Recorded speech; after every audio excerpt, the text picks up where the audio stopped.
What's up, everybody? Dan here from VectorSigma.info, also a member of the Alpha Trion Protocols from above. You know. Today is a bit of a special video. I haven't done one of these videos in a very long time, and I'm actually really excited to get into it. Just because, I don't know, I've missed doing these a bit, and I think it'll be really fun and interesting. So, we started the Transformers TCG League play in the Discord for VectorSigma.info now. And all month long, you've had people play games left and right for Titan 1, for Full Constructed, for Junkion, and all these different things. Now, most of the time when I was playing, I was testing, decks with ATB3, or I was testing current deck in a format with cards from ATB3 just to see what it would look like in the format and see how it feels, how balanced it was, etc. But the one deck that I constantly found myself going back to is the deck we're going to talk about in this video, which is the Aerialbots. The Combiner team was created in ATP2 with the new stratagem, with the new character, and the new upgrades. So there's been a lot of love for the Combiners in the game, for sure, since we released it in the last couple events, but we've really only seen success out of Menasor. Stunticons put 2 in top 8 of the most recent month-long Junkion event, which had 34 players in it. And in that event, there was actually only 1 registered Aerialbot player. Now, I can understand that. I can respect. I do believe that the Aerialbots are a little bit underpowered if you look at them, card for card against what the Stunticons are. However, I still think they have a pretty solid place in the metagame, and it's really just about playing into, what they're strong and the gifts that were given from the stratagem itself, and then how to build off that stratagem. So let's just get into it. Let's take a look at the cards, just as I remember. So this is the new Silverbolt Leader. It's an 8-star character. It gives all your planes Pierce 1, and when you flip a blue-black, you get to flip your character in combat when one of your little dudes attacks. This is really important for this guy to note, is that yes, it's actively bad against Jazz with the Here's Your Thing stratagem, and that's kind of on purpose a little bit, which I won't really get into now, but the point is that that is definitely a scary thought to go into. So it's definitely probably one of the things holding this deck back from maybe getting a little more love, is that natural Jazz worry that you're not going to be able to combine on time. And we'll get into that in a little bit later. So next thing, of course, we have was the upgrades, which is the aerial defense armaments, which gives, your Superion, well, whatever character it's on, tough 1. And then when you put on an Aerialbot, you get the move damage, and then when the upgraded character to an enemy, you move a damage to an enemy, and then you can repair a damage also if you're Superion. So late in the game, this is a move 1 and repair 1, so it's pretty strong. It also gives you the +1 attack and the tough 1, so it allows your Superion to get up to 11 base attack, which is pretty good for the Combiner if you can get them suited up that way, if you no longer need the pocket processor, etc.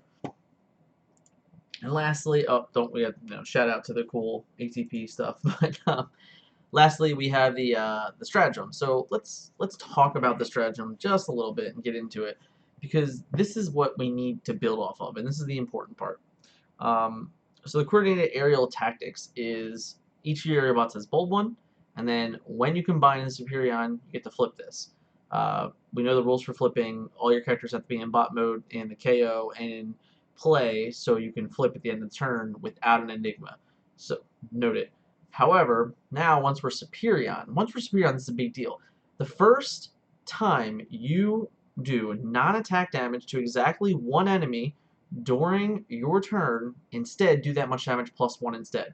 So every time you javelin someone, it's +1 damage. K-Main Crash, +1 damage. Marksmanship, +1 damage.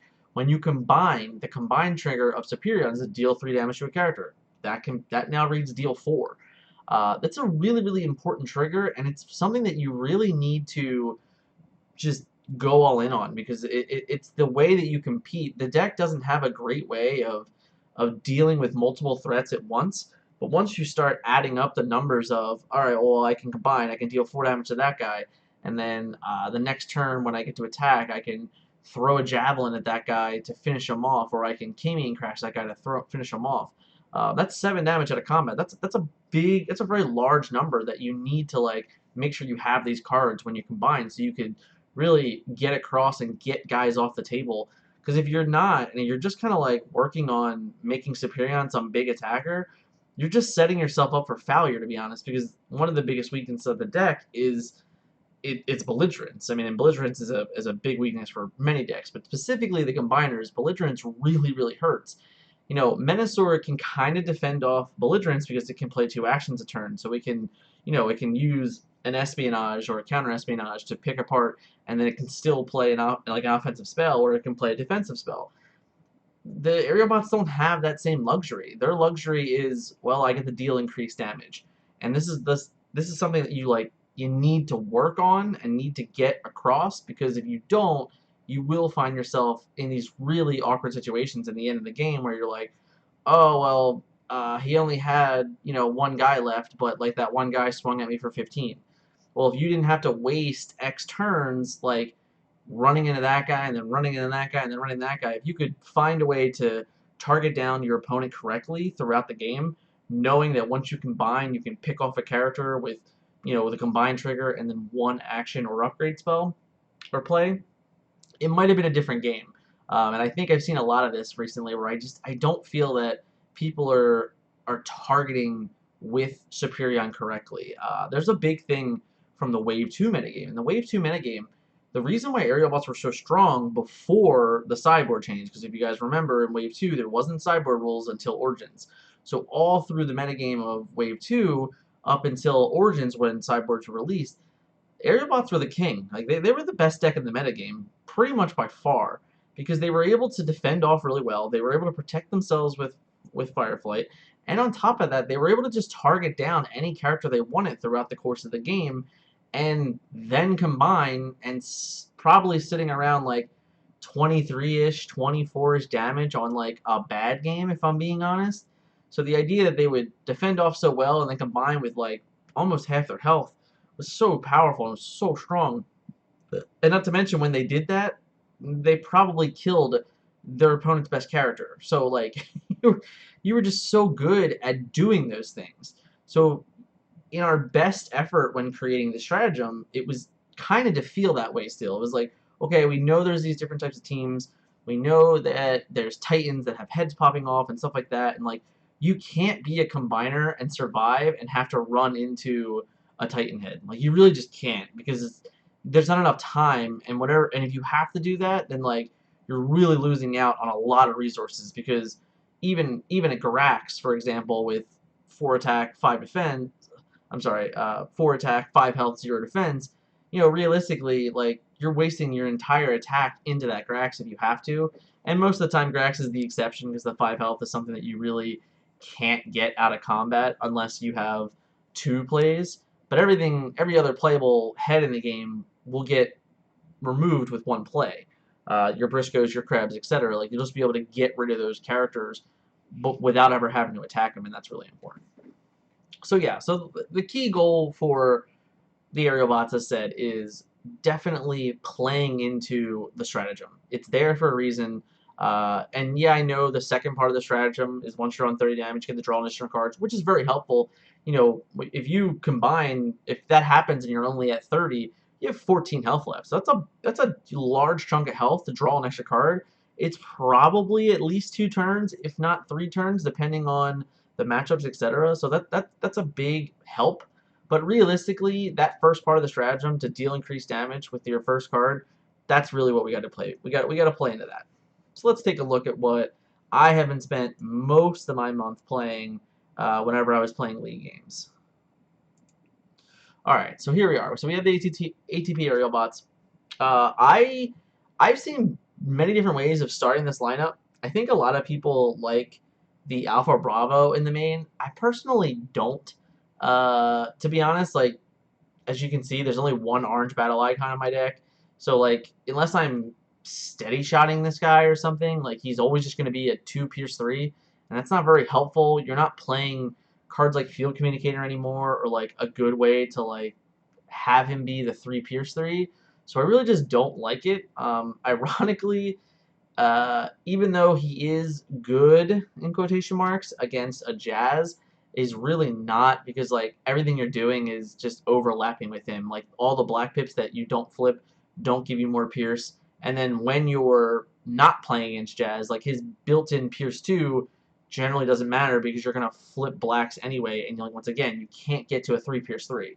So since you really can't get to 3+3 efficiently, the character doesn't really do anything for me. And I know it's like, oh, I'm putting 8 health in the KO, and I'm just okay with that. I think it's one of those things that you just get used to. The others feel really just a lot better more often. Ironically, like you're not totally upset if you miss with your skydive, because then your skydive ends up taking a lot less damage, to be honest, because of the tufts. So when like those awkward games when you send skydive first and you don't actually trigger, you're just like, all right, that's fine. Like you kind of just get over it immediately.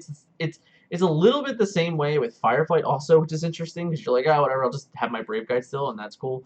But nonetheless, let's talk about it a little bit. So this particular deck that I have here is definitely been up and down and all around, and there's probably even cards in this list that are up for debate, which is fine because that's the coolest thing about this deck, is that it is very interchangeable, depending on what your real goal of it is or wants to be. So if we look at the actions, we have the one Enigma. I do think it's important to have the Enigma, specifically because of the combine effect that you can 4 damage to something. If you get put into a position where like they have a meat shield out that has less than 4 health left, well, the ability that you could combine on command, remove that character from the wall that they're presenting, and then run into something else it's a really nice thing to have. And then even after the fact, remember how I said like it was really tough to deal that wide damage? Well, Enigma on repeat for the strafing run to your opponent's characters is a big deal, especially if you can pair it with an armed hovercraft, etc., where you're just like, all right, I can just 2 your board or something like that. So I do think it plays a role both parts of the game, where in late game having the 1 isn't that bad. Once you get down to 1 character, it's a green plasma burst, because if you just play Enigma and they only have 1 character, they still take 2. So like having a green plasma burst isn't bad by any means. So yeah, the marksmanship. It's another card here. This is only a 1 of in the deck. It probably could be a 2. You can maybe make an argument for 3. Maybe not in maybe not so much as in full constructed, but in Titan 1, you could definitely consider playing 3 of these in your 50 if you really wanted to, because the card is pretty good once you can deal 3 damage out of your blue. So, now granted, it's one of those cards also that your opponent might be able to play around, or they're going to try to actively play around, and that's fine. So it does have a little bit of a setback. Obviously, it doesn't hit body modes or alt modes, so you're only looking for target bots, which is why it's only the 1. And then you'll see the K-mean crash down there is at the 2. You could easily differentiate these things if you wanted to, depending on what your black icons look like. As you can see over the course, like I have 16 black icons. I think it's important to have at least that number. I would not go lower than 16. I believe through most of my testing, I was actually probably up at 18. So I've even dialed it down a little bit, and maybe it's safer to be at like a 17, which we'll get into. The other cards to round out are the study shots and the scouting missions. They're both fine cards, but realistically they're both blue-blacks, and they just accomplish both goals of the game, where early game you want to be able to flip, and then later game you want to be able to get your Superion to whatever Pierce number you can with your bold, since you start with Pierce 3, and you're going to swing. You can flip 3 blacks on attack. You're a guaranteed 6 Pierce 6 type scenario, which is kind of where you want to live in a lot of situations. You want to be more, but like you want the minimum. Your attack should be minimum Pierce 5. Like if your attack's not minimum Pierce 5, you're probably not doing enough to win the game, and that's a bit of a problem. So we look at the secret actions. We have Hidden Forts, Sabotage Armaments, Stable Cover, End Hostilities, and Survives. You could really play with these numbers a bit if you really wanted to. It's just the general feeling of you definitely need at least this number of secret actions. The 9 secret actions is not a joke. You like I said, you could definitely play with the numbers and maybe even add in different ones here and there. If you wanted to, you can get a little funky. If you didn't want to play 2 aerial defense systems, you wanted to play like Heroic Resolve, you could kind of do that. You could fit that into the mix with the Heroic Spotlight edition. So there's definitely things that you could do with these, but these 9 secret actions, and you definitely need 3 end hostilities. Do not leave home without it. You might be able to make an argument for an infiltrate, which is also fine. But you need to have that layer of protection once you are Superion. It's really important because you are very fragile on turns that like you don't flip well on defense because you only have 1 base defense, and if they play a belligerence and you do not have an end hostilities down, like you're probably going to lose the game. I'll just be honest with you. It's pretty blunt honesty. So that's one thing that I would look to worry about. But like the 9 secret actions, I could even see a world where you would go up to 10 maybe. But I think you need that layer of protection in your deck. That basic fourth of your deck is a layer of protection that's just necessary. So we move to the upgrades. We have 2 armed hovercrafts, 2 Energon Axe, 3 Surrey Javelin, an unflinching Courage, a fusion bore, and 3 handheld blasters or weapons. The 3 Surrey Javelins are just a duh. Once again, once your attacks lower in the game are generally like 2 Pierce 2 on average, or maybe if you're lucky you got to Pierce 3. You know, it can happen. But generally you're like 2 Pierce 2. So like if all you're gonna do is 2 damage in the early attacks, you're not really getting a lot done. So playing the javelins earlier is important to get damage out and onto the target that's important, like that specific target that you're like, I need to get rid of this guy on combined target. So getting the javelins in there, even if you can't attack that target, you can shoot the damage to the target. It's very important to get whatever you possibly can on your main piece target. So that's why the javelins are so good.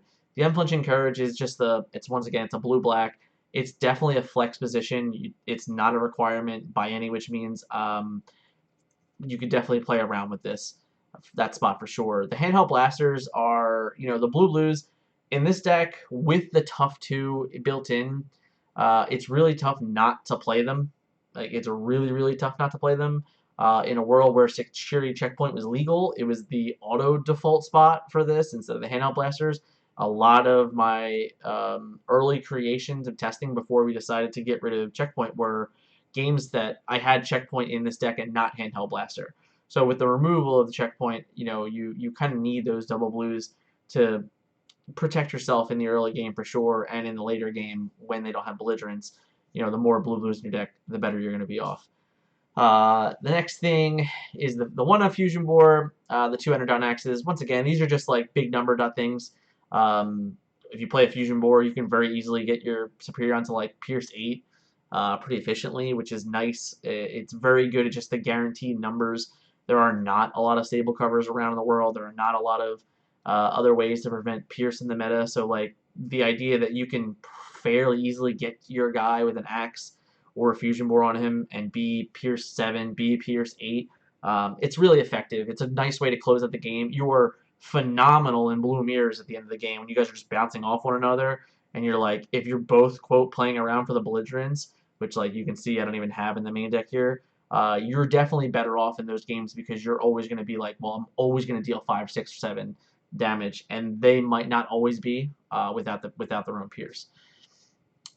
Lastly, we have a Bashing Shield, a Reflex Circuit, and then 3 Smoke Cloaks. Smoke Cloaks, blue-black. Definitely not the most efficient armor to play, but it does get the job done sometimes. Just having tough 3 is not bad when you have tough 2 built into yourself. It's like having 3 extra paddings, but you only need 1 of them to get the whole effect. So it's pretty powerful. It's like I said, it's not the greatest thing ever to play, but like when you play it, you're not completely upset about it. It's like it's definitely better than playing handheld blaster, for example. But it happens. The reflex circuits is just it's a bold defense thing where you want to get some number of defense if possible. Like I said before, the belligerence play just really, really harms you. So anytime you can get away from the belligerence play, that's the most important thing to do. Is like well, I got belligerence, but at least I have 3 base armor and not 1. So that's a big deal.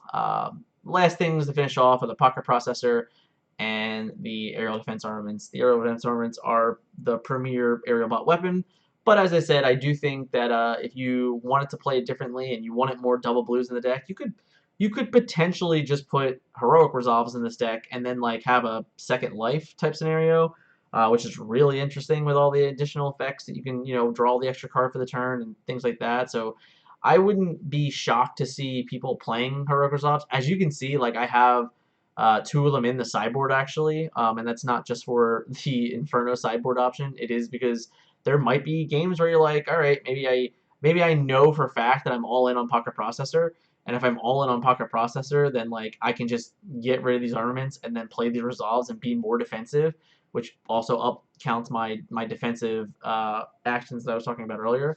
So that's also very important. But yeah, so quick look at the sideboard just to kind of go through it. It is the Inferno with protection, and then it's 3 rapid conversions, 2 bigger they are's, 2 handheld, 2 heavy handeds, 2 heroic resolves, and a belligerence. The rapid conversions are strictly for Jazz. No, you don't need it all the time, right? Like you don't need to combine quickly against Jazz for it to matter, and there's even some hedge plays where you might not even want to. But realistically, there are going to be certain Jazz decks that you are going to want to combine faster because it's important that you can actually deal damage to your opponent. Because what's it said, like if your little guys are only 2 Pierce 2 all the time, and it's like you have to waste incremental value versus incremental value, it gets really tough. So you board in these, you get some more whites in your deck, so which is fine. You up the white count a little bit, which is just gets you to see more cards regardless. But realistically, it just helps you curve out against Jazz in a big way. The bigger they are in the heavy handed, they go hand in hand. The bigger they are is same thing like in the other like quote blue mirrors where they're 11-7-7 or 13-6-5, whatever they are, whatever their count is. All your guys are 5s, so as long as you're swinging up, you're going to get damage out of them. This just kind of adds on to the potential damage. It's not great because you already have the built-in, and you can't really get to a number that like you're not going to see outside of maybe with your air raid. You're not going to get 6 Pierce 6. It's not very easy to get that Pierce 5 number with your Silver Bolt. So it's not great, but it's not bad either. Like if you can just get to 4 Pierce 4, sometimes that's good enough. It's going to make a difference later on when you combine and can do more damage. The heavy handed's the opposite. The heavy handed's just like, all right, well now my Superior, whenever I attack, I'm going to deal like Pierce 8, Pierce 9, Pierce 10. If I have a Fusion Board, if I have an Axe, my Pierce number is going to be like just kill your character. So that's where those come in the blue mirrors. And then, like I said, the heroic resolves come in against, I would bring them in against really, really aggressive things that I'm really worried about. The triple belligerence decks that are really great at finding belligerence. It's really good for that too, because if it's the end of the game and you know that like they're only out as a belligerence and like you just want more end hostilities in your deck. The card's not end hostilities, but it's a reset. So like it gives you your character back. It lets you draw 2 more cards at the start of your turn. It lets you play more cards, and it gives you a second opportunity to win the game. And I think that there's going to be fringe situations where that's going to be really important to have the option. And like I said, there's even potentially in the current metagame a chance that you would play this card main over the defense armaments just because it looks like it's a very, very heavy belligerence meta. So like I wouldn't be too upset if you're like, I just want the extra safety net, especially in the current card pool. Lastly is a belligerence itself. This is a card that it's dominating the metagame. Belligerence and end hostility are dominating the metagame either direction. They're completely necessary and completely awful all at once. There's a lot of powerful things in the metagame that if belligerence didn't exist, there would be no check for them. And it's tough. And for what it's worth, combiners are among those things. Like combining early with only like 18 damage on your character is really strong. So if cards like belligerence didn't exist, then a deck like this probably wouldn't exist either. So there has to be some check and hard thing for it. So yeah, I mean, if the card's that good, you should be playing it most of the time. So this is one of those situations. Once again, like if you're getting into a head-to-head mirror with another combiner with a Metroplex, with any other blue deck, you probably are going to board this in because once you do get to a certain point in the game where you can just get set up and you'd be like, all right, well, I'm just 10 attack with an Energon X. Well, now I get to I have Bold 1 built into my character, so I'll just play a Belligerence, and you're probably going to swing for like 13 or 14, and they're going to defend for whatever the defense is, and it's probably good enough to win the game. But, as I said earlier, this deck doesn't have to work that way. It can just work on the natural Pierce numbers, because it's way more likely for your opponent to have an end hostilities than a stable cover. So, it depends on which way you want to play on the access of this deck. If you want to just mold into the Pierce version, you might not even need the Belligerence or want the Belligerence at all, and maybe you just want another Pierce card, you know, like maybe this is just a third heavy-handed, and you're just like, nope, I'm just always going to be Pierce 10. And that's an option that you can definitely take, and I wouldn't fault you for it in any which way. So yeah, so this is the deck that I've been playing a lot. I've been having a lot of fun. I'm having a lot of success with it as well. I think there's some key things that in the game state you could think about.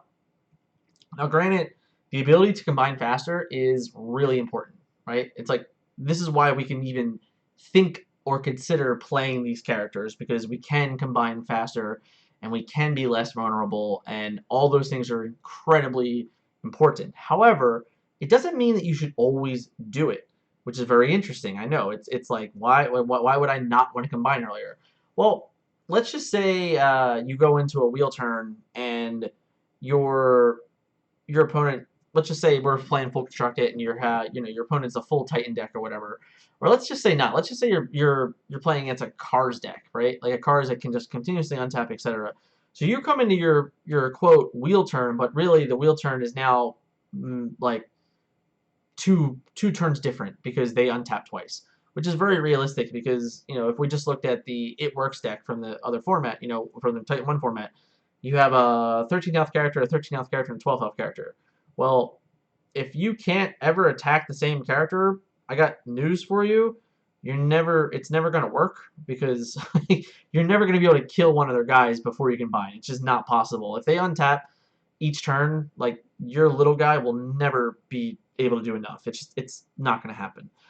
So what ends up happening is that if you decide to combine, well, now they get to run a guy in to you, and then also probably untap the other guy if they just have it. So now you're untapped.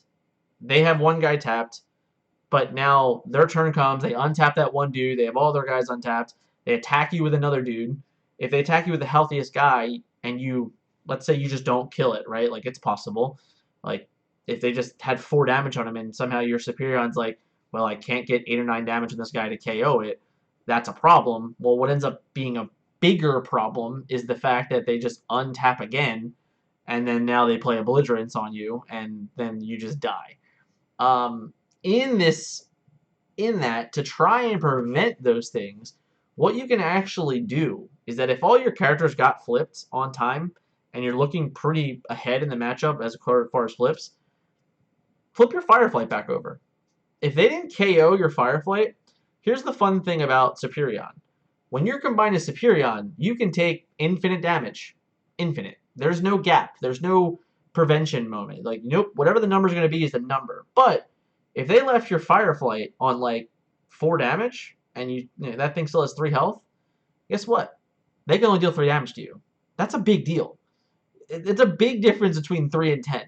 So plays like that is something that I would really consider making more often. If you're in that position where you're like, well, I could combine, but if I combine, my combine trigger's not going to KO anything. He's definitely going to attack me for more than I can defend, because I don't have any defense up. And I don't know if I want to do that. I don't know if I'm comfortable doing that. Well, what I suggest to you is, for a moment, consider the idea of not combining. It's, like I said, it's fun. We want to get the big guy on the table, and it's a great thing to do. But just because we can doesn't mean we should. And I think it's very important to look for that play, that Firefight play. If your opponent decides to not get rid of that dude, that guy is your best ally for only taking X damage. He can only take 7 damage, period, no matter what time in the game. He can't take more than 7, other than, like, Grimlock, obviously. Steamroll, sure. But realistically, that character is a bubble. It's a big bubble, especially if he took an attack early on, and, like, once again, say just he took 4 damage earlier, and now he has 2 health. He has 3 health left. If you flip him back over, whatever their next attack is, whatever their quote big guy that they've been saving to swing into your guy, well, now that big guy they've been saving goes into that Fireflight.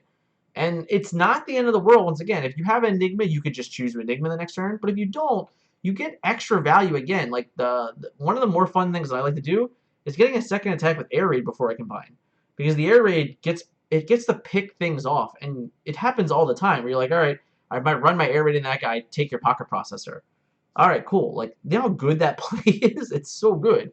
Um, so yeah, that's the one major tip that I really wanted to give Aerialbot players is that just think for a moment about not combining. If you look at the field and you go, I'm gonna take X, and I think that's not good enough, and I can afford to do it differently, I would really look at that reflipping Fireflight play. I would look to punish players for not KOing your Fireflight, because that Brave it's just an invaluable tool that once that Fireflight's gone, you can never get it back. But if it's there, if it's in play and you can seize that moment, I think you'll find yourself in a very different situation in a lot of games by that moment of, all right, I'll flip my Fireflight back to protect my team and swing. It's a big difference. It's a really, really big deal, and I'm hoping that that play, that tool, brings some more wins to the Aerialbots players out there. But it was a lot of fun talking Aerialbots. These guys were, my passion project for all of October and November. So I love talking about them. I love explaining them how I played and how I created this different list. And like I said, the list above definitely not perfect, definitely interchangeable. You could go more all in on direct damage if you wanted to. I wouldn't blame you at all. I mean, you could play so many different options of cards that allow you to do things later in the game with the Superion effect. Even the scouting mission, scouting mission turns into a plasma burst. Like, yeah, they draw 2 cards, but sometimes if doing 2 damage to KO their guy it's worth them drawing 2 cards. So any of those things are really, really up for debate, and I really hope you guys have been enjoying the Aerobots if you've already been playing them. I hope maybe that seeing my version of the list and some of the ideas that I have, maybe that gives you a little bit more insight of what I was doing with them. And then lastly, of course, hopefully the Fireflight option of leaving my Fireflight, flipping him back to Brave, to giving my character a bubble from taking less damage. I think it's a real big thing, and if you can pull that play off, it might swing the game in your favor. Like I said, there's a big difference between taking 3 and 10. So if you can only take 3, you should probably only take 3. All right, guys. Thanks again for hanging out. I look forward to doing more of these videos in the future, breaking down different decks in the metagame, and I'll catch you guys next time. See ya.